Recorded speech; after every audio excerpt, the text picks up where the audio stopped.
su construcción, y de ahí acaba de venir, ha estado a los pies de las pirámides Manuel Carballal.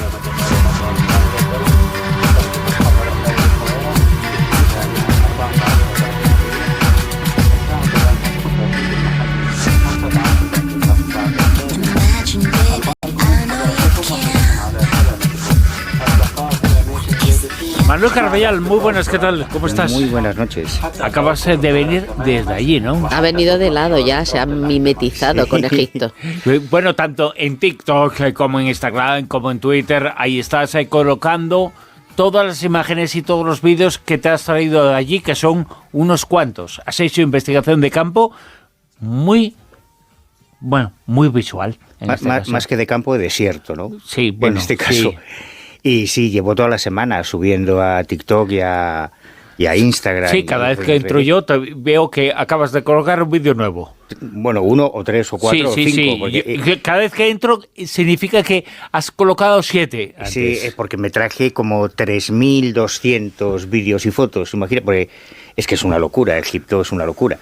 Y no es que haya estado a los pies, es que he estado dentro de muchas de esas pirámides y pirámides a las que no solemos ir, porque normalmente la mayoría de los viajeros y de los turistas van a Giza, quizás a Saqqara, desde hace unos años que se abrió al público las de Dashur, pero hay casi 120 pirámides en Egipto que se hayan descubierto. Hay más que no se han descubierto, pero se conocen casi 120 pirámides.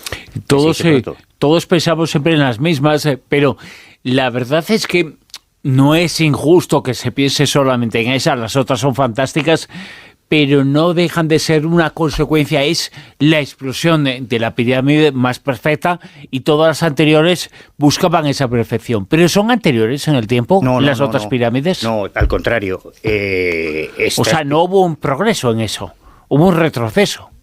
No exactamente, porque tú te miras, esto lo dice mucho José Miguel Parra y tiene razón, cuando se dice que hubo un retroceso en la tecnología.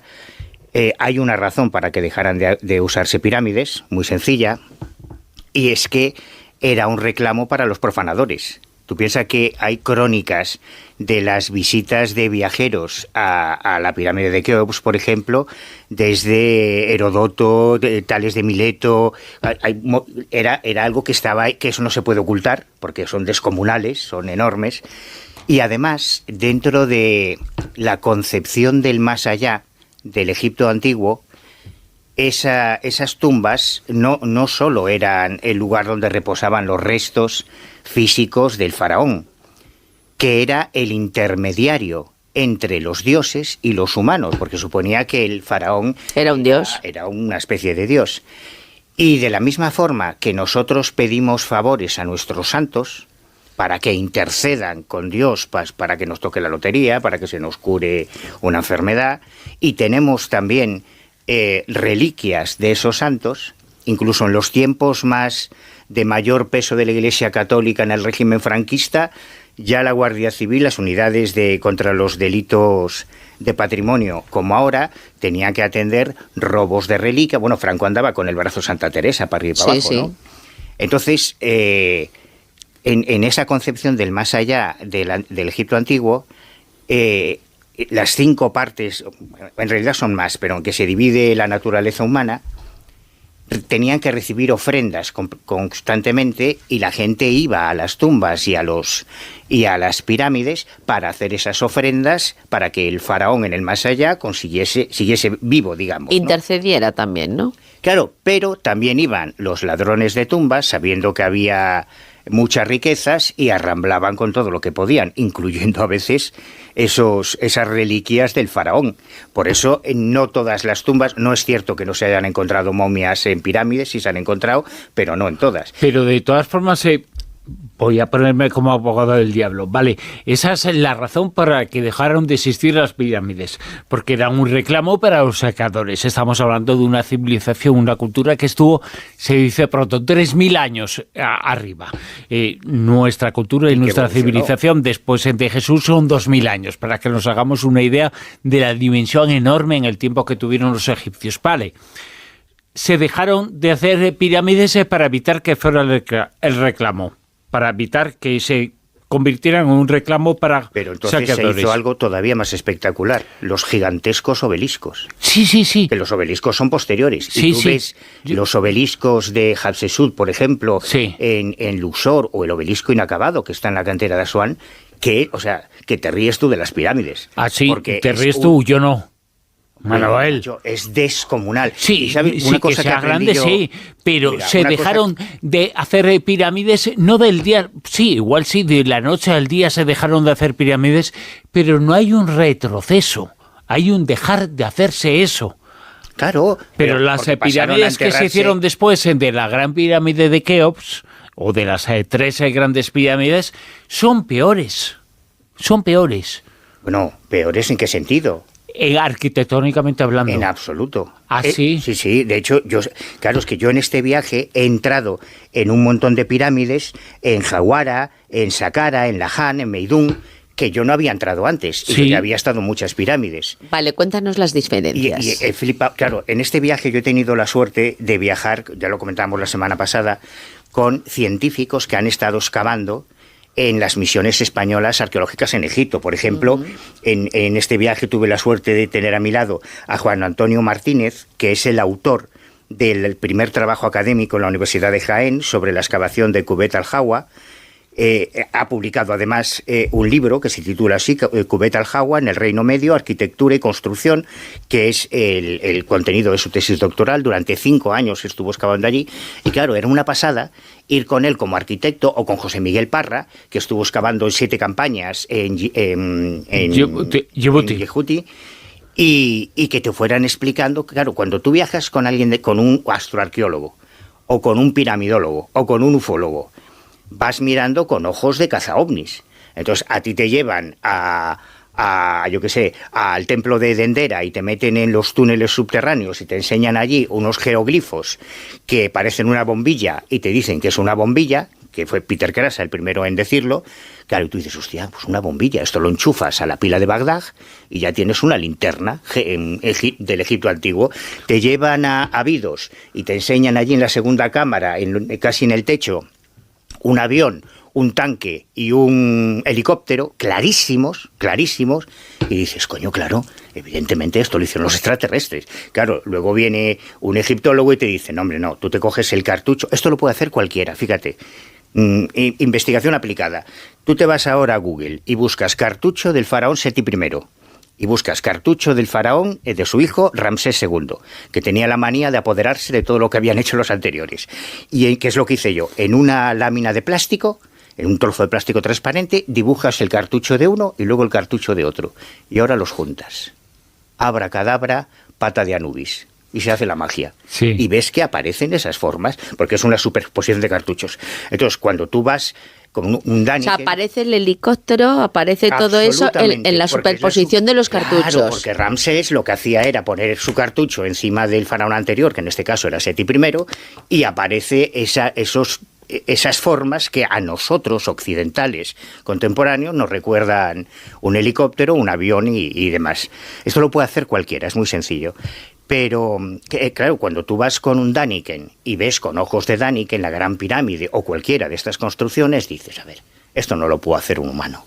Pero cuando vas con estos investigadores y te empiezan a enseñar la letra pequeña de las pirámides, por ejemplo, una de las cosas que a mí me ha alucinado... Pero nadie ha dicho has citado a Daniken. Daniken no dice en ningún sitio que le hicieran extraterrestres. No lo ha dicho nadie. Eso lo dice el dicho. Eso Como lo dice- mucho se ha dicho, que es lo que puedo sostener yo, lo que puede sostener mucha gente, que se utilizaron cosas y técnicas que todavía no se conocen cuáles fueron, pero que eran arquitectos de allí, gente de allí, con conocimientos de allí, pero que parte del conocimiento que les hizo levantar eso no ha continuado y se nos escapa. Se sabe perfectamente. ¿Quién las hizo? Davidovich, el egipcio, el investigador egiptólogo, descubrió, por ejemplo, la existencia de un pelo en el interior de una de las piedras, de uno de los bloques. Presunto. A ver, Claro, Bruno, claro. que yo he caído en esa trampa muchos años. Yo no caigo en ninguna trampa. Yo he caído en esa trampa muchos años y he dicho muchas tonterías. ¿Ah, sí? Sí, porque claro, yo tenía la formación que tenía, es decir, del misterio. Cuando tú llegas y te empiezan a explicar O sea, ¿quién me explica dentro de la egiptología el pelo descubierto dentro de la piedra? Es que no es un pelo. Eso es muy fácil decirlo. No, como el avión de Saqqara no es un avión. No, digo que es que no es un avión. Pelo. Lo que propuso Davidovich, no son pilas las de... Lo que propuso Davidovich y lo que incluso ha descubierto la ciencia en la actualidad, año 2024, se descubrió en el año 2023, es que existe una técnica, y estamos hablando de tecnología del año 2023, de piedras, para ablandar piedras y para conseguir en el desarrollo, y se consigue desarrollo arquitectónico, conseguir cierto ablandamiento de piedras. Suponiendo que se ablandasen. Perfecto. Pero se puede hacer hoy. Pero como no hay dos piedras iguales en la Gran Pirámide, hacen falta más moldes para ablandar las piedras y volver a endurecerlas que traerte piedras de la cantera. Y además, eso podía estar bien hasta 2013, que cambió todo. Ya antes, los que hemos tenido la suerte de colarnos en las cámaras de descarga, yo volví a estar ahora, pero claro, ya no me atreví a meterme porque la última vez me detuvo la policía por colarme de noche. Cuando tú subes a la 5ª cámara de descarga, quien ha estado ahí, y no ha sido el único, ha estado mucha gente, hasta ¿cómo se llama? Hancock, creo que fue Hancock, al final tuvo que darme la razón y decir, oye, pues es verdad, esta pirámide la hizo Jufu, la hizo Keops, no es anterior. ¿Por qué? Porque en la 5ª cámara de descarga, además de estar las marcas en jeroglifo de las cuadrillas de canteros que tenían que llevar las piedras y colocarlas, esta piedra va para aquí, esta piedra va para allá, son las firmas de los canteros, que ahí se han conservado porque hay que escalar a pulso 8 metros, meterte por encima de la Gran Galería, meterte por un corredor e ir subiendo una a una las 5 cámaras de descarga. Todas las pinturas que pudiese haber en otras marcas de canteros se han borrado porque pasan millones de personas, no al día, pero al mes. Bueno, pues ahí está la evidencia donde se juntan los bloques de la pared con el techo, que hay un trozo fragmentado, ahí entra ese texto jeroglífico. Es decir, que se escribió antes de terminarse de colocar las piedras de la Gran Pirámide. Y ahí está el cartucho de Jufu. O sea, eso es impepinable. Pero es que en 2013... No te digo que no lo construyera él. En 2013 se descubrió lo que se llamaron los diarios de Merer, que aquí lo comentamos, cuando se hizo el descubrimiento lo comentamos aquí, que son los papiros más antiguos con texto escrito que fueron descubiertos por un equipo francés de la Sorbona, liderado por Pierre Tallet, que Hawass definió como el mayor descubrimiento de la egiptología en este siglo, porque es el diario durante 3 meses, día a día, de una cuadrilla de trabajadores de Giza que te explican cómo lo hacían. Claro, cómo cogían las piedras aquí, cómo las llevaban ellos. Yo te estoy haciendo una pregunta sobre cómo hacían eso, cómo lograron hacer cosas que hoy por hoy, con la tecnología que tenemos, no se podría reproducir esa pirámide. No solo se podía reproducir, sino que se reprodujo en el 97. A pequeña escala. Bueno, claro, en el año 97. A pequeña escala, claro. Hombre, evidentemente, porque esto se hizo para un programa de televisión de Nova, en que se construyó una pirámide de 6 metros de alto por 9 de ancho, de 405 toneladas, con 186 bloques de una media de 2,5 toneladas. Pues imagínate si esa tenía 9 por 6, imagínate el 150 por 110. En 22 días. Sí. Porque era para un programa de televisión. Dales 15 años y en vez de 6 metros, pues sería... Pero en el diario este que estás comentando tú, que cuentan un poco su día a día de los trabajadores, están comentando la construcción de una de estas grandes pirámides que siempre comentamos, ¿vale? La de Keops. Porque trabajaban en esa formación. Pero una pregunta. Y hacen alusión a este último descubrimiento que se hizo, que era lo de esta agua subterránea. Claro, ¿vale? Porque ellos transportaban hasta un embarcadero que había a los pies de la pirámide. Si es que lo importante de la egiptología, como de cualquier ciencia, es que todo encaje. Y todo encaja. Cuando tú vas descubriendo estas nuevas informaciones, es que todo está encajando. Una cosa que nos crea una percepción errónea de las pirámides es que pensamos que son monumentos macizos, evidentemente son macizos, llenos de bloques de 2,5 toneladas fundamentalmente. Claro, cuando tú haces el cálculo de la longitud y la altura, dices, joder, es que ahí hay metidos millones y millones de bloques. No es verdad. Eso es lo que yo pensaba. Y ahora, en este viaje, por ejemplo, este amigo Martínez Hermoso o Parra, en algunas de las pirámides a las que fuimos, me enseñaron la clave de esta historia, que el 30, 40, 50 y en algún caso hasta el 60% de la pirámide ya estaba hecha. ¿Cómo? Porque pensamos que sí, que las pirámides están hechas con, ¿os acordáis de los Essin Castillos, del Tente, estos juguetes de construcción que todos usamos de pequeños? Sí. Que están construidos así, con piezas iguales, no hay dos iguales, por eso lo de la teoría del ablandamiento no encaja, con piezas iguales y todo lleno de piezas iguales macizas. No. Esto se parecería más a, imaginaros que cogemos un melón o una sandía, ponemos en una mesa y la rodeamos el perímetro con esas piezas. Y sobre esas piezas vamos construyendo. Y luego lo que queda en el interior se llena de mampostería, de arena, de residuos, con lo cual ya tienes la mitad del trabajo hecho, porque la mitad interior solo tienes que excavar los pasadizos, la gran galería, y en algunas de las pirámides, como Meidún o Láger, que he estado viendo ahora, se ve como al caerse parte de ese revestimiento, ves dentro esa colina o esa montaña que sirvió para lo mismo que ocurrió con la Esfinge, que también se utilizó una formación. Exactamente. Una formación natural. Tú estás diciendo como una especie de, no una cosa que salga de la nada. Claro. O sea, es una formación natural y tú lo que haces... una meseta plana. Como los escultores cuando cogen una piedra y sobre esa piedra ya están viendo una figura. Pero sigue siendo fantástico, sigue siendo espectacular la técnica de construcción, pero ya te has ahorrado la mitad de la pirámide. Y esto es muy importante de cara a la datación. Ya, pero ¿eso lo hacen también con las grandes? Sí, con Keops, con Kefren, Micerinos, con Dashur. O sea, que si tiramos la pirámide de Keops y quitamos el revestimiento, nos sale un pedrusco antiguo, ¿no? Claro.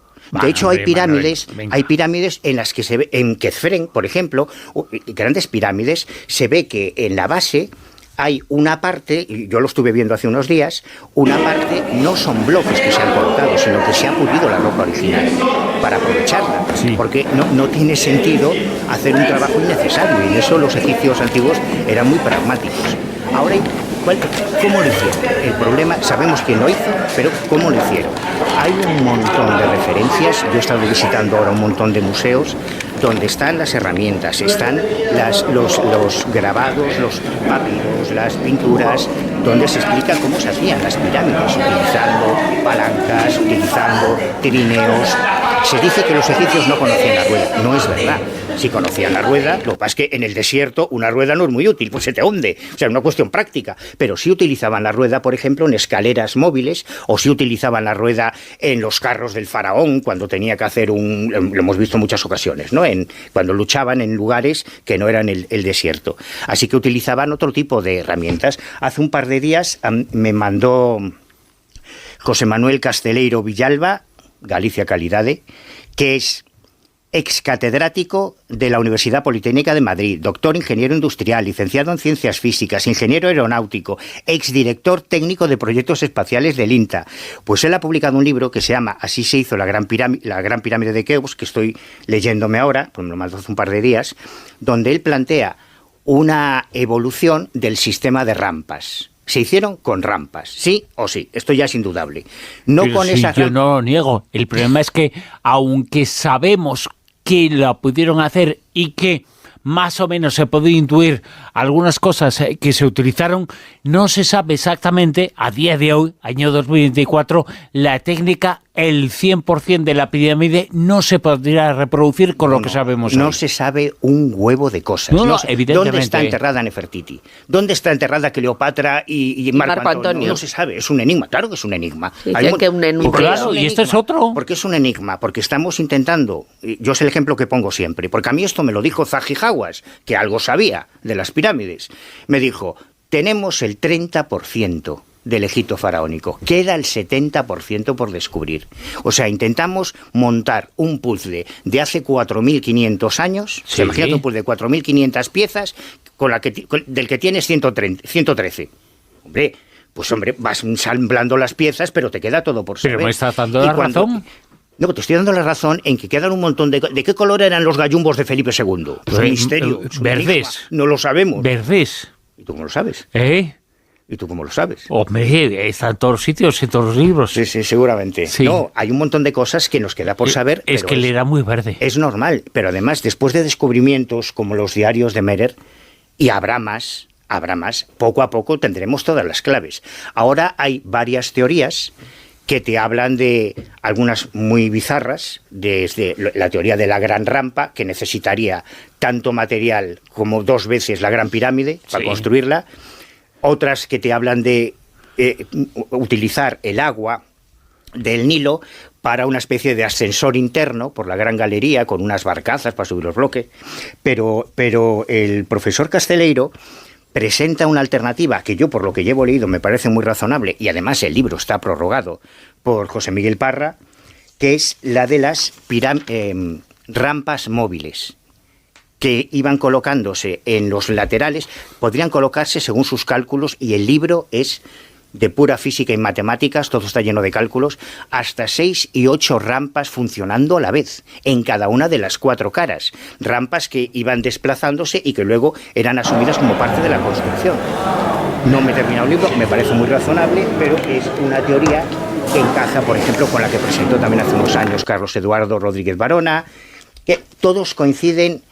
No es que coincidan, sabemos que usaban rampas porque hay varias de las pirámides actuales donde están las marcas de las rampas y donde están los restos de las rampas. Igual que ocurre en varios templos, como en Luxor, por ejemplo, dentro está una de las rampas que utilizaron para levantar esos muros descomunales y gigantescos. Así que sabemos que usaban rampas.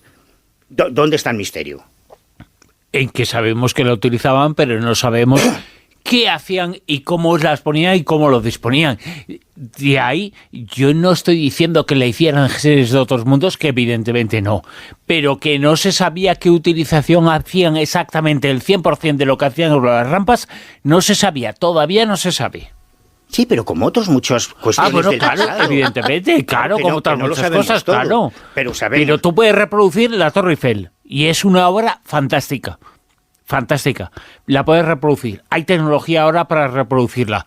La pirámide no. Claro, pero te vuelvo a decir que ya se ha hecho en el año 97. Hombre, sí. Claro. A ver, reprodúceme la Torre Eiffel.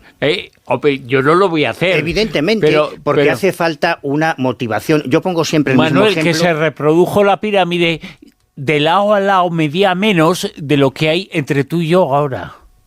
Bueno, así también hago yo una pirámide. No estamos tan alejados, ¿eh? No estamos a 20 metros tú y yo. Estamos 9 metros. Y estamos a 9 metros tú y yo. Pero que la gente mide muy mal. 9 metros, o 3, o 2. Vale. Ha crecido, ¿ves? Fíjate, el estudio ha crecido en mi ausencia. No, pero yo creo que la clave de esta historia es el pensamiento, que es lo difícil, porque, como digo, nos falta el 70% de las piezas del puzzle. Y los egiptólogos están dejándose la piel para intentar reconstruirlo, y cada día hay nuevos descubrimientos. Hay un montón de disciplinas académicas que están colaborando ahora. En la egiptología ya es algo totalmente interdisciplinar, y de hecho, gracias a eso, se han hecho descubrimientos en algunas de las pirámides. Por ejemplo, yo hace unos días estuve en Meidún, o por ejemplo, en la de Jaguara, que es una de esas pirámides a las que no suele ir nadie, donde hay rampas hidráulicas hechas con arena, como en las películas estas de aventuras. Pues esto lo hicieron los egipcios. Y hay los corredores, los sarcófagos que todavía están allí, puedes visitar en los vídeos que estoy subiendo. Hoy subí, por ejemplo, de Laja, que es flipante, la tecnología. Pero además estaba la clave, que es la motivación. Que esto es lo que nos falta a nosotros. Tú ahora dile imagínate el rey emérito, que le diga ahora al pueblo en el mensaje de Navidad, españoles. El mensaje de Navidad ya no lo hace el rey emérito. ¿Ah, no? No, bueno, ya pues no. El que esté. Ya no. Me llena de orgullo y satisfacción deciros que me tenéis que hacer una pirámide. Años. Pues evidentemente lo vamos a mandar a Kuala Lumpur, ¿no? Sí. O a Arabia Saudí, o donde esté. Pero en aquella época no.